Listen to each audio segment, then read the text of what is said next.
Las generaciones, hablando ya específicamente de los seres humanos, son contadas de 70 años, la generación, ¿verdad? 80 años, dice la escritura, los más robustos. O sea, 70 años vamos a ponerle a nosotros en la Biblia, que es el promedio de edad, 70 años.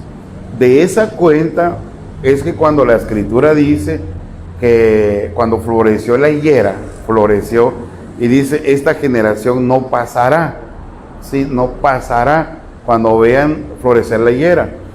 Entonces, de esa cuenta es que en mayo, cabal, ahorita, no sé qué fecha de mayo, pero es en mayo del año 1948, Israel se vuelve un estado reconocido y curiosamente una ciudad, un pueblo tan antiguo, hermano, una cuna tan antigua, resulta que hasta el año 1948, imagínense, Guatemala es 1821. Israel 1948 fue reconocido como un estado independiente. Fue en mayo. Entonces la gente entendió la última generación y contaron 70 años a partir del año 1948. Quedaba como resultado el año 2018. De esa cuenta la gente empezó a decir el arrebatamiento, nunca diga el fin del mundo, porque el fin del mundo está condicionado al arrebatamiento, a los 7 años de tribulación y al milenio. Ahí viene el fin del mundo. O sea, jamás diga usted en la boca, ni acepte cuando alguien le diga, por ejemplo, ya va a venir el fin del mundo. No, no.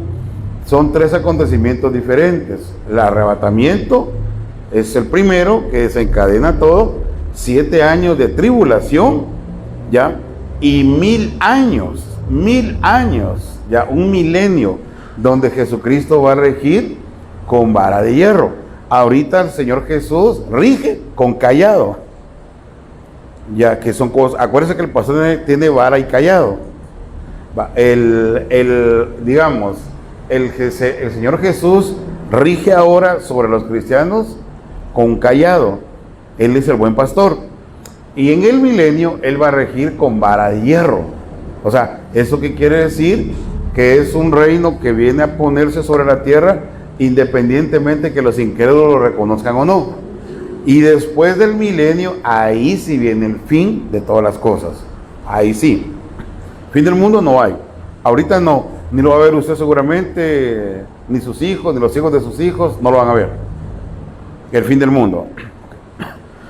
Entonces, siguiendo el punto de la generación última, al año 1948, llegamos al año 2018 y la expectativa era ya Cristo viene, pues o sea, la iglesia se va con Él, porque la generación fue contada por 70, ¿verdad, hermano? Ahora, si la generación fuera contada por 80, como la escritura dice, los más robustos, llegaríamos al año 2028, que serían 6 años, ¿verdad? Ya. Pero digamos, la gente en base a eso ha hecho cálculos, que como yo le explicaba el día domingo a usted, su único cálculo está aquí, ¿verdad? En el corazón, ¿se recuerda, verdad? No tanto en los números. Todo lo que está viendo es información, pero el que no va a fallar es el corazón. El corazón enamorado no va a fallar. El corazón enamorado va a estar a la cita en punto con el Señor Jesucristo, hermano, y con Él se va a reunir. De hecho, fíjese que dice la escritura, con voz de mando, con voz de arcángel, con trompeta de Dios, los muertos de Cristo se levantarán primero, luego los vivientes, y dice, y seremos reunidos con Él. Reunidos, o sea, el Señor no baja, sino que nos espera. O sea, la iglesia tiene que estar puntualmente, la iglesia arrebatada, en el lugar donde nos va a esperar. Entonces, tiene que saberlo el corazón, no hay vuelta de hoja, ¿va? Pero volviendo al punto de las generaciones, entonces, de esa cuenta es que la gente ha hecho cálculos por la generación. Ahora, yo estaba analizando, hermano, qué espera Dios de nosotros como generación, si fuéramos la última generación. Entonces me quiero ir a la Biblia y leer con usted el texto de Ezequiel 9:4, donde nos dan ciertas claves.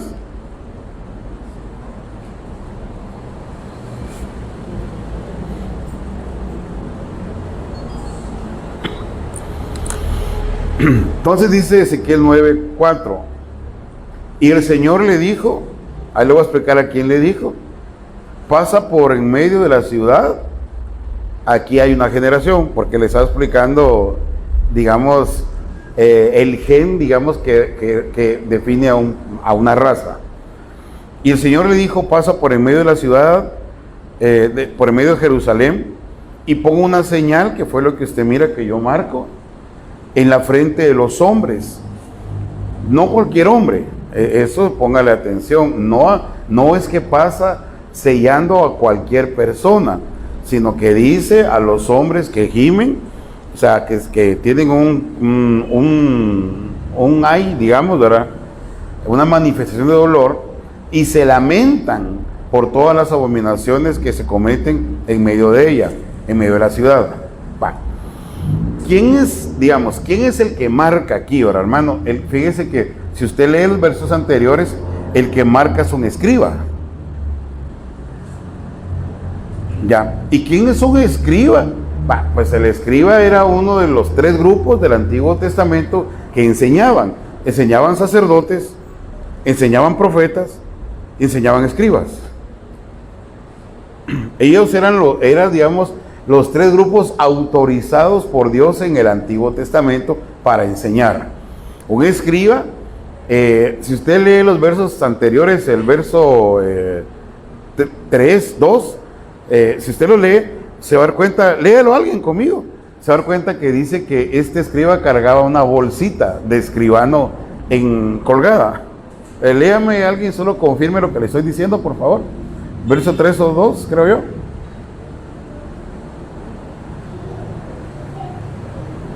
¿Ya lo leyó alguien?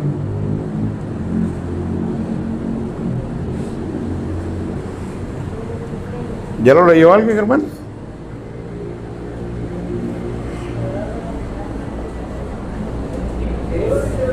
Ajá, el tintero escribano. ¿Qué verso es? ¿Qué verso? 2, el versículo 2 va. Estos que escribanos tenían en la cintura una bolsa donde cargaban un tintero y una pluma. Ya. ¿Por qué ellos andaban armados con eso? No cargaban espada, no cargaban honda con piedras, cargaban una bolsita con un tintero y una pluma. La labor de ellos era escribir toda la información que ellos miraban, toda. La escribían, lo que los reyes, por ejemplo, teniendo sus escribanos les dictaban, lo escribían.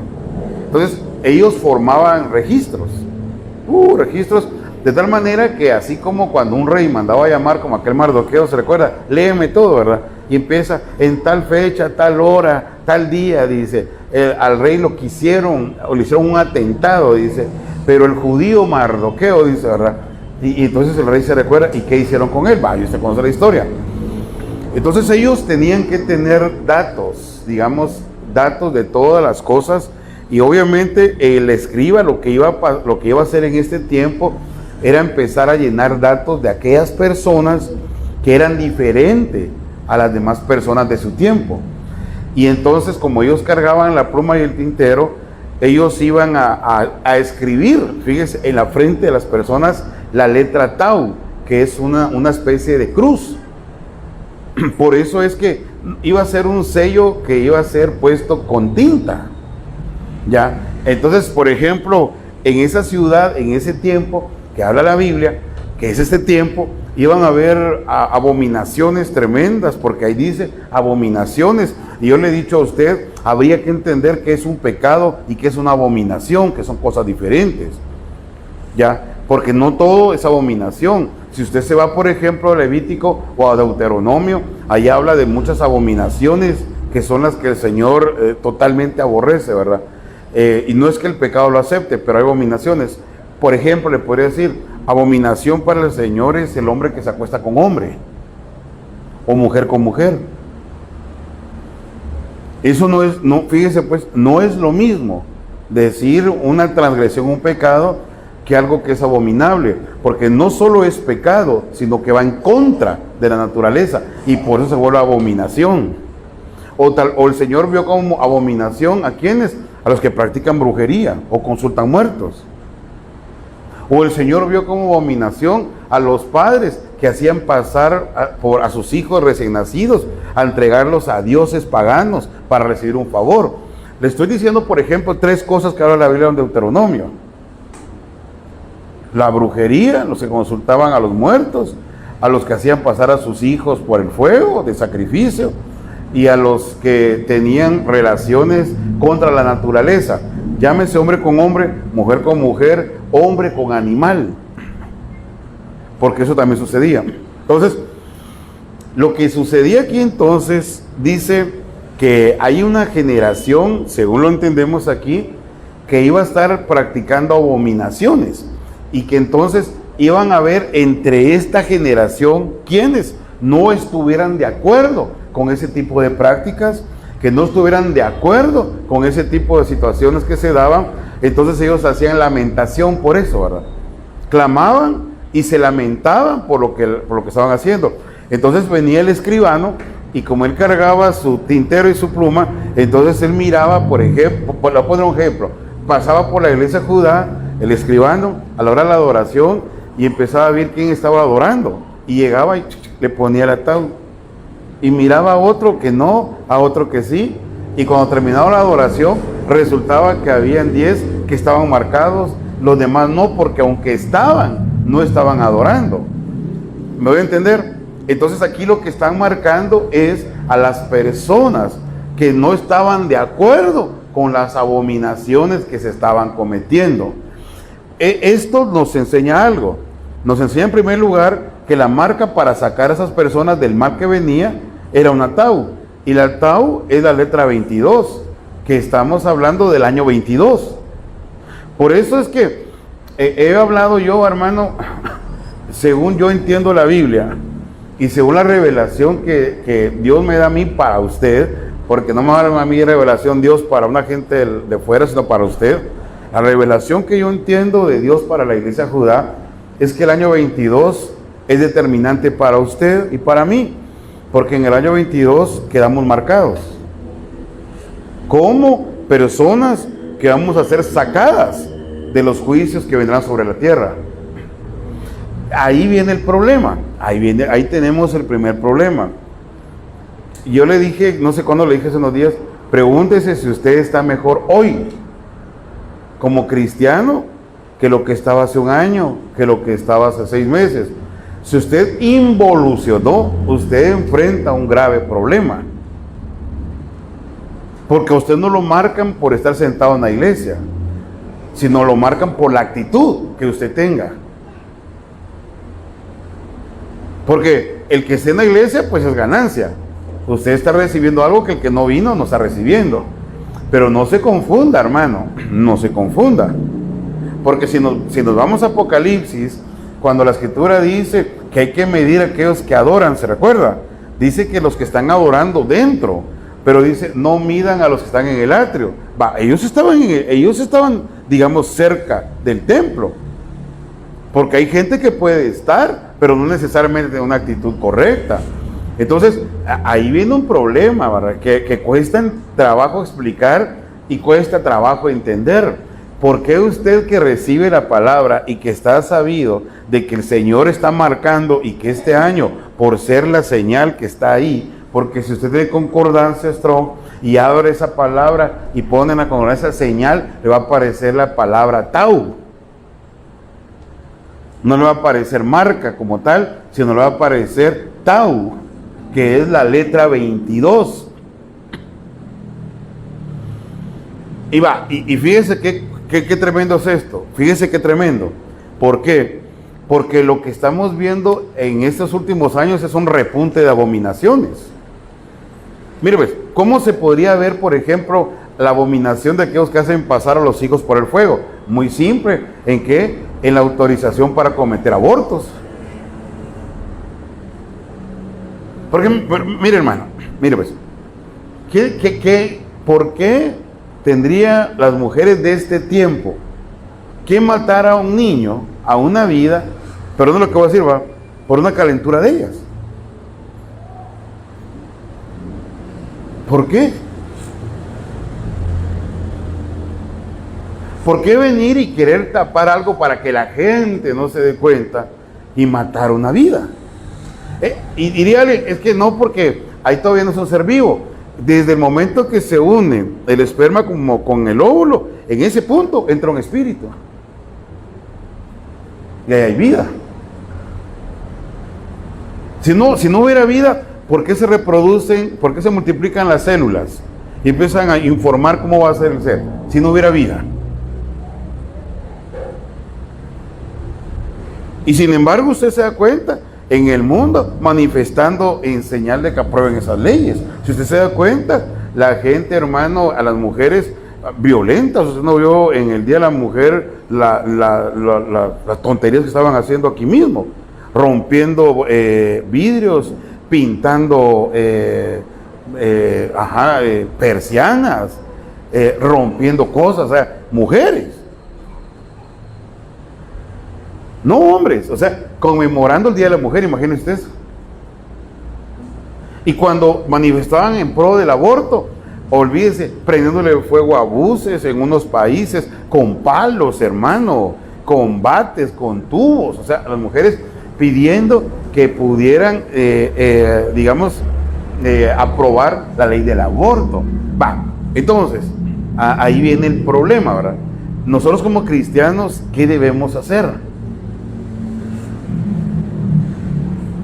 Si, por ejemplo, viene usted como cristiano y usted dice, es que fíjese, hermano, que yo pienso que está bien, hermano. Porque cada quien es dueño de su cuerpo, dice la ley, ¿verdad? Cada quien es dueño de su cuerpo. Bueno, y si usted dijera, usted es dueño de su cuerpo y puede hacer con su cuerpo lo que usted quiera, ¿por qué lo obligaron a vacunarse? Si también es su cuerpo. Entonces, ¿por qué tendría más peso una vacuna que un hijo? ¿Dónde le encuentra la lógica? ¿Le encuentra lógica? Una vacuna costaba 1,000 quetzales. Eso es lo que valía el cambio del dólar. ¿Cuánto vale la vida de una persona?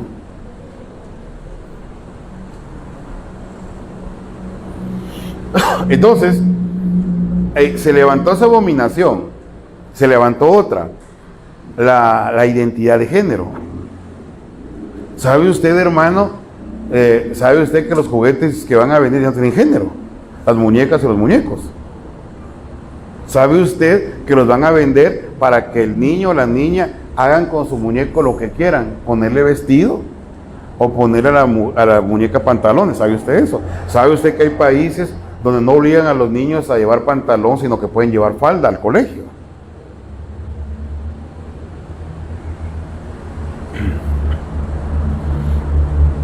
Y usted miraba, por ejemplo, miles manifestando derechos, ¿no? Ya, tenemos derecho, decían las personas del mismo género, a casarnos, el mismo derecho a tener hijos y todo el asunto, y empezaban, y entonces de repente venían los cristianos y pues sí tienen derecho, ¿va? Sí, no es tan malo, porque al final de cuentas son seres humanos, y empezaban, y entonces así mucha gente empezó a verlo de esa manera. ¿Qué otra abominación se comete? Ahora, se cometen abominaciones, hermano, de ver hechicería y brujería. No le conté que decían que en las páginas de Facebook hay cómo hacer hechizos, pues.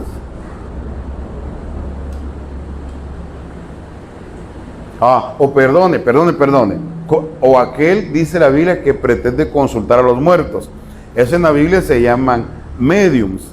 En el tipo de espíritu en el antiguo pacto se decía y son traducidos como mediums, que son personas que se comunican con muertos.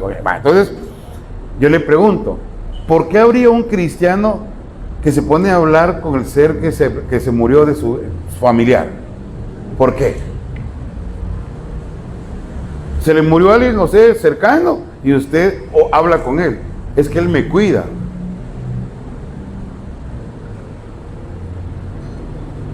Fíjese, hermano, él me cuida. Yo hablo con él, platicamos, tomamos café. y lo mira tan normal, tan normal.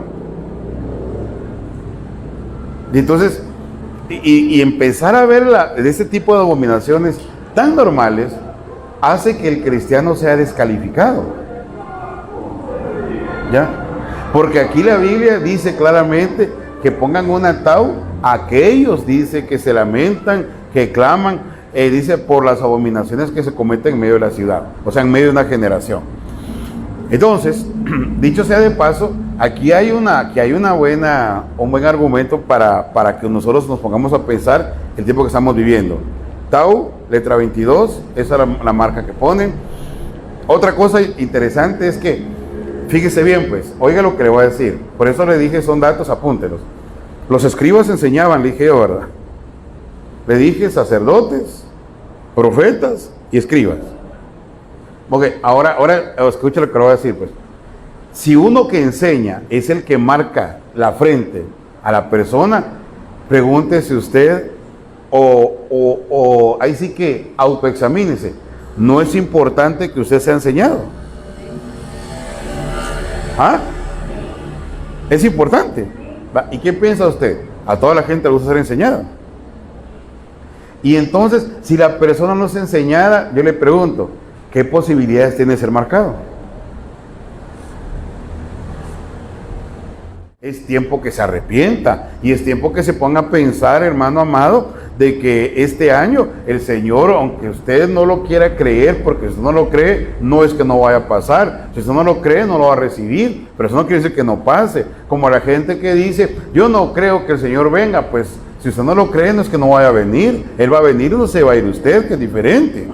Pero si a usted le cuesta trabajo creer, hermano, pídele a Dios, hombre. Si yo digo, si usted es un hijo de Dios, Dios lo debe oír o no. Hínquese un día y piense, y dígale usted, Señor, si el hermano Ricardo es tan loco y tan terrible, háblame a mí mi corazón. O si lo que él dice es verdad, confírmalo en mi corazón. Pero yo no puedo estar peleando todos los domingos así con que no creo, que él esto, que él lo otro, o yo pienso que no sé qué, o escuché en tal iglesia que no, póngase a orar. Si yo fuera usted, me pongo a orar. ¿O qué cree usted que yo no oro? Yo me pongo a orar en las noches y le digo, Señor, si yo estoy equivocado en lo que enseño, háblame. Le digo al Señor. ¿Sabe cómo le digo al Señor? Si el celo que tengo por ese montón de ministros malos que hay es malo, le digo, Señor, quítame mi corazón, le digo. No piense usted, hermano, que yo vengo y me paro aquí como el dueño de la verdad absoluta. Pero si usted no cree en lo que se le predica aquí, vaya, póngase a orar. Si usted dice, nada, el año 22, nada que ver y todo el asunto, ¿y qué tal si sí? ¿No cree? Si usted dice, no, hombre, ese cuento de que van a marcar, ¿por qué no se pone a orar? ¿Y por qué no, si usted tiene facultad? Clama a mí, dijo el Señor, y yo te responderé. Entonces, póngase a orar y dígale, Señor, es cierto que tú vas a marcar a tu iglesia en el año 22. Es cierto que los que enseñan nos van a dar el camino para ser marcados. Y háblame, Señor, a mi corazón. Soy falto de entendimiento, soy mero necio, o no soy tan pilas, pero háblame porque yo soy tu hijo. Y Dios le hablaría. Y si Dios le dijera a usted, no, despreocúpate, pues despreocúpese. Pero si yo le dijera, eso es verdad, entonces sí, ocúpese. Porque está perdiendo el tiempo, se lo digo. Entonces aquí aparece esta marca de personas que no están haciendo lo que los demás están haciendo. Pero como le hablé de la genética, y aquí hay una generación, como en eso de Ezequiel 9, que no comparte, digamos, hermano, lo que hacen los demás, tenemos que empezar a definir cómo son los genes. ¿Ya? Los genes se transmiten de los padres a la descendencia siguiente. ¿Ya? Eso quiero que lo tenga claro. Y contienen toda la información. ¿Qué le dije yo ¿cuándo fue? ¿El jueves o lunes? Lunes creo que le dije, ¿verdad? Nosotros tenemos 3.8 billones de letras dentro de nosotros. Billones, se lo va a poner más fácil. 3.800 millones de letras tiene usted adentro. Y usted se cree que no es inteligente, imagínese eso. Porque los genes, hermano, es increíble, ¿verdad? Cómo llevan una información. Y dice que la información es la necesaria para precisar todos los rasgos suyos, externos e internos. Todo. Y lo interesante es que los genes están dispuestos, digamos, uno tras otro formando cadenas, así, que se llaman que son unas estructuras que se llaman cromosomas. Va. Aquí póngame atención a lo que le voy a procurar explicar, porque no es mi campo esto, hermano, y estudio, pero se me olvida, ¿no? Los genes. Genes son los que dan toda la información. Toda la información. Vamos a hacer. Supóngase usted que ese es un gen el que estoy haciendo aquí, y empiezan a alinearse y alinearse uno tras otro, uno tras otro, uno tras otro, dando información, y esto formaría una estructura que es un cromosoma, y vuelve a aparecer otros más y otros más y otros más, y forman otra estructura que es un cromosoma. Usted tiene 23, o sea, usted está formado por 46, 23 pares. La madre aporta 23 estructuras de cromosomas y el padre 23. 22 son rasgos internos y externos, y uno es sexual. Y la mujer aporta XX en el sexo, no puede aportar más que eso. Y el hombre tiene XY. De tal manera de que si la madre se reprodujera solita, si fuera una idea loca, pero sí, solo tendría mujeres. No podría tener un varón. Y si viene el varón y aporta el cromosoma 23 y lo aporta como X, le nace una nena. Y si aporta como una Y, le nace un varón. Pero son 46, o sea, 23 la madre y 23 el padre. O sea, es interesante esto, hermano, porque quiere decir que un hijo, ¿verdad?, tiene mitad, no hay vuelta de hoja. O sea, aunque se parezca más a uno físicamente, está bien repartido, mitad y mitad. Y usted se ha dado cuenta que hay güiros que heredan hasta los gustos. ¿Ha visto eso? Los gustos, o sea, son melindrosos los tatas, melindrosos ellos, ¿no? O al revés, comen piedra los tatas, comen piedras ellos también, ¿no? Pero es tan interesante que usted dirá, es que este güiro me nació así. No pudo haber nacido espontáneamente con charadas. Tuvieron que habérselas dado como información. O sea, imagínense qué interesante que, por ejemplo, vino un padre y no le gustan las hierbas. Odia las hierbas. Le dicen caldo de macuy y vomita. Odia las hierbas. Entonces viene el hijo y hace lo mismo. Pero ¿qué fue lo interesante? Que el padre aportó una estructura llamada cromosoma con una información que le decía, no son buenas las hierbas. Y el güiro nació así. Entonces, ahí viene, digamos, cómo es un ser humano. Ahora viene algo que me llamó la atención mucho, que ese solo es un aporte. Para que hay gente, que hay tanta gente que dice que María es la madre de Dios, es improbable. Absolutamente, usted lo sabe por la fe y por el conocimiento, ¿verdad? Pero mejor si lo sabemos también en base a esto, porque a veces la gente cuando se le pone al tiro dice, bien, ¿verdad? Porque Jesús es Dios y ella es la mamá. Ok, ella tuvo que haber aportado 23 cromosomas, ¿cierto? Pero si ella fuera la madre de Dios, le hubiera nacido una nena, porque no tuvo contacto con varón.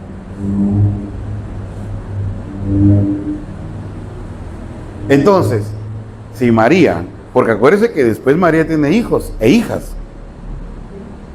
¿sabe eso, ah? Pero como hasta ese punto era virgen, o sea, todo el proceso fue de virginidad. Entonces, al no tener contacto con otro ser humano para que aportara los otros 23 cromosomas y definiera el sexo del Señor, entonces está claro de que ella no podría ser la madre de Dios, porque ella aportó los rasgos, pero los otros 23 cromosomas fueron de Dios, fueron del Espíritu de Dios. Por eso es que el Señor se definía a Él como el Hijo del Hombre. ¿Se recuerda? Porque Él, pero ¿por qué pasa todo eso? O sea, ¿por qué sucede eso? Porque venía a salvar hombres.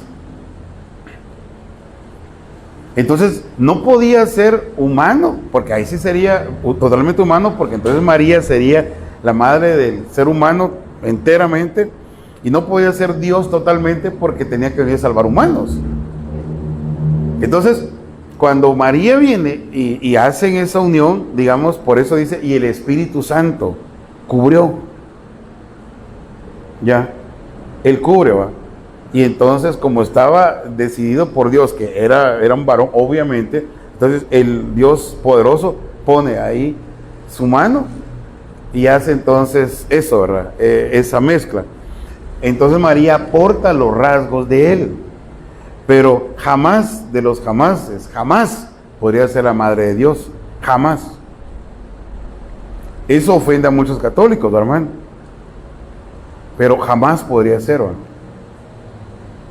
Porque al no tener contacto con otro ser humano, ella, llamándose la madre de Dios, hubiera tenido nena, no varón. Entonces, como el varón es el que aporta el género de sexo, ¿verdad? Entonces diríamos, como no tuvo contacto, entonces tuvo que ser Dios. Ya. Y el Dios entonces aporta los rasgos divinos de Jesús, siendo del Espíritu Santo, y María aporta los rasgos humanos de Jesús. Digamos, el católico se ofende cuando le dicen María es la madre del hombre Jesús.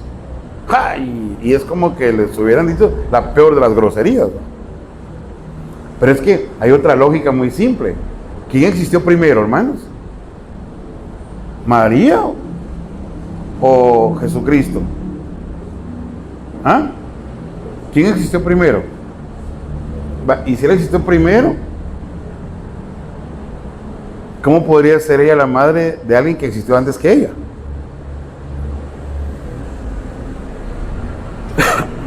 Entonces, aquí están los genes. Ok, entonces mire pues, ahora nos enfrentamos a una realidad aquí en la iglesia, antes de quitar esta diapositiva. Tenemos una gran realidad, hermano. Si usted es muy necesita, seguramente usted tiene muchos rasgos todavía heredados. Tal vez hay gente muy caprichuda, hermano, muy caprichuda o caprichosa, no se deja moldear por Dios, no deja, hermano, que el Señor haga su obra y todo. Y el problema entonces es que su humanidad le está ganando a la palabra de Dios, que es espíritu. Por eso, mire, hermano, la Santa Cena es un factor para cambiar. Pero le voy a poner un factor que no tiene pierde. Se lo voy a poner ahorita. En Juan 1:1, voy a leer la versión de lenguaje actual. Quiero que alcance a verlo más, pues. Quiero que me acompañe y se dé cuenta de algo que usted debe saber. ¿Qué es lo que usted necesita para cambiar esa genética? Esos 46 cromosomas de información que le trasladaron, donde está su caída, donde está su carácter, donde está su mal genio, donde está su necedad, donde está su falta de entendimiento. Por algo tiene que pasar usted para cambiar, ¿verdad? Dice Juan 1:1 en la versión del lenguaje actual, la palabra luz y vida. Dice, antes de que todo comenzara, todo comenzara, o sea, cuando no existía más que el Altísimo, se recuerda, hermano, en el Ayin Sof, se recuerda, ¿verdad? Entonces dice, ya existía aquel que es la palabra. Fíjense en esto, ya existía aquel que es la palabra. ¿Quién es la palabra? El Logos, es Jesucristo, ¿cierto? Entonces, fíjense bien, pues, solo con este versículo, usted le dice a un católico, ¿y por qué podría ser la madre de Dios? Si aquí dice que antes que existiera todo, Él ya estaba. ¿No es cierto?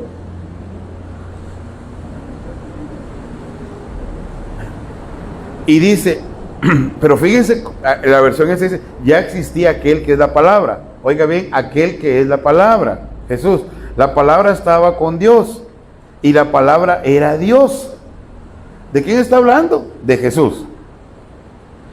Entonces, Si todo, y cuando Dios creó todas las cosas, oiga, cuando Dios creó todas las cosas, allí estaba la palabra. Okay. Entonces, aquí hay un principio creador, ¿verdad, hermano? Un génesis, un gen. Pero ¿dónde está el gen de Dios? Está en la palabra. Por eso es de que le leí que el escriba marca aquellos porque les da palabra. Entonces, mire pues, vamos a poner, la Santa Cena es ministradora, la Santa Cena nos da la vida de Cristo, nos mete al pacto, a esa alianza bendita. Nosotros formamos parte del cuerpo de Cristo, podemos ser sanados y todo. Pero el gen que transforma es la palabra de Dios. El gen que es capaz de cambiar lo que usted es la palabra de Dios. No hay vuelta de hoja, es la palabra de Él. Entonces imagínense, hermano, ahí volvamos. Imagínense entonces cuando un cristiano no oye palabra. ¿Cómo va a cambiar?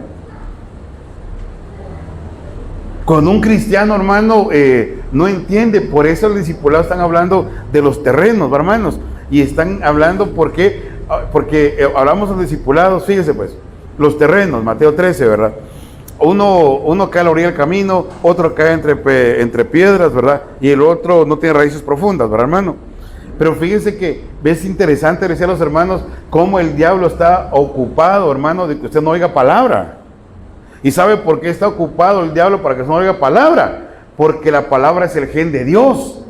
Y entonces cuando Dios le da palabra a usted y la oye, empieza a transformarse por dentro, a transformarse, hermano. La vida de Cristo dentro de su vida, ¿verdad? La vida de Dios dentro de su propia vida. Y entonces imagínese el enemigo, hermano, ocupado de usted rodeándola. Duérmete. Y usted hasta traba los ojos, hermano. Y el chamuquito arriba, usted, eso, usted se pone, aquí un poquito también. ¿Usted no se recuerda cómo se dormían a los cochitos? ¿Nunca durmió uno? No, esas son travesuras de niños, hermano, que las empezaba a hacer, y empezaba el cochito. Y usted lo bien dormido. Entonces, yo me imagino, hermano, que está ahí el enemigo, ¿verdad? Rodeándolo a usted, ¿verdad? Distrayéndolo. Usted a veces está bien metido y llega su hijo. Dame para ir a comprar a la tienda. Y usted empieza a buscarse ahí, saca sus billetes de a 200, los de a 100, ¿verdad? Y empieza a sacar los quetzales más negros que encuentra. Y cuando usted siente, ya se le fue el libro de la palabra. Ya ni se recuerda que estamos hablando. Y mire lo que dice: para que seáis irreprensibles y sencillos, hijos de Dios sin tacha. El Hijo de Dios, oiga, puede estar rodeado de una generación torcida y perversa, pero mire lo que dice: ustedes resplandecen como luminarias. Qué bonito, hermano. Mire qué cosa tan bonita. ¿Qué quiere decir? Si usted lo rodea de gente perversa, resplandezca usted. Si usted habita en medio de una generación torcida, hermano, compórtese como un hijo de Dios.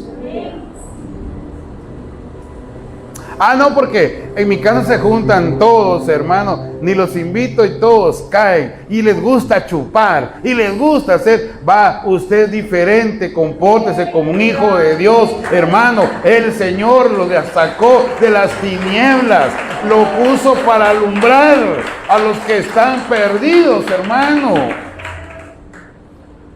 Es que en mi trabajo, usted es diferente. Es diferente. Cuando yo trabajé en un lugar hace un montón de años y se acercaba el tiempo de diciembre, a mí me dijo el que era jefe personal, andaba con su cuadro apuntando: ¿vos vas a venir al convivio? No, le digo yo. Y yo, con malas palabras, hermano, con unas palabras bien terribles, bien perverso y torcido, me decía: es que el gerente se va a poner como la gran, imagínense, porque él les da a todos que su tostador, que su no sé qué, que su no sé cuánto. Sí, pero no voy, le dije yo. ¿Pero por qué? Me dice, me maltrataba. Porque no creo en eso, le dije. Además que ni tomo, ni esto, ni lo otro. Te van a echar, me dijo la mar por otra vez, ¿va? Vaya, dije. Si me toca, me toca, ¿va? Por lo menos me echan por algo bueno, ¿va? No por ladrón ni por algo así, ¿va? ¿Y sabe qué pasó? No fui al convivio. Cuando regresé me dice uno de los dueños, José, ¿por qué no fuiste? Yo le conté por qué. ¿Sabe qué me dijo él? Cuando necesites irte para alabar a Dios, te vas. Te doy permiso. Imagínense si hubiera ido por mi tostador. Bien tostado estuviera también abajo, ¿va? Así hace la gente ahora, ¿va, hermano? Entonces, mire, hermano. Termino. Hechos 2:40. Terminé, hermanos. Entonces Pedro siguió predicando por largo rato. Les rogaba con insistencia a todos sus oyentes. Oiga, sálvense de esta generación perversa. Oiga, la predicación de Pedro, la primera predicación que él dio. Sálvense de esta generación perversa. Los que creyeron que Pedro, los que creyeron lo que Pedro dijo, fueron bautizados y sumados a la iglesia en ese mismo día como 3,000 en total. O sea, hubieron 3,000 que dijeron, yo sí no quiero estar con esta generación perversa. Yo sí quiero estar con el Señor, yo sí recibo del Señor. ¿Sabe qué pasó con estos que dice la Biblia?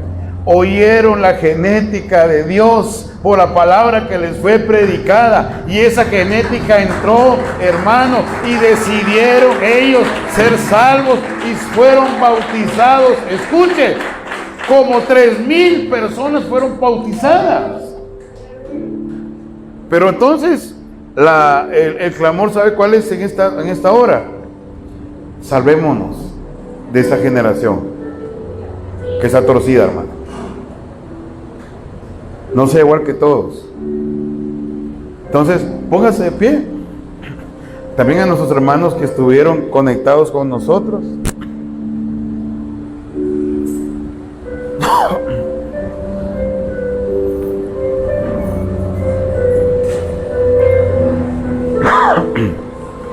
Le quiero pedir algo, hermano, porque yo ya prediqué la palabra. O sea, en otras palabras, la genética del Señor ya está ahí, hermano. Ahora le quiero pedir algo a usted que está aquí, el que está en su casa. Cierre sus ojos y levante sus manos. No piense en nada alrededor suyo. Solo levante sus manos, cierre sus ojos. Y le voy a pedir algo. Como la palabra le fue dada, empiece a clamarle a Dios con sus palabras. Y dígale, Señor, la genética divina fue dada desde el púlpito, Señor. Que entre a mí, Señor, y cambie mi genética para que yo pueda salir y ser salvado de esta generación. Empieza a orar, hermano. Pero quiero oírlo orar. Quiero que usted entienda, hermano. De otra manera, usted, hermano, estaría básicamente, hermano amado, renunciando a una posibilidad. No solo, escuche, de ser marcado este año con un ataúd, sino también la posibilidad de ser llevado con el Señor en esa transformación, en ese cambio total de genética. Ore, hermano, porque usted conoce, de repente usted está rodeado por gente mala, por una generación perversa, torcida. Ore, hermano. Tal vez en su trabajo le cuesta, ore. Tal vez con sus vecinos o familiares suyos le está costando mucho. Ore. Ore, hermano, porque hoy usted entiende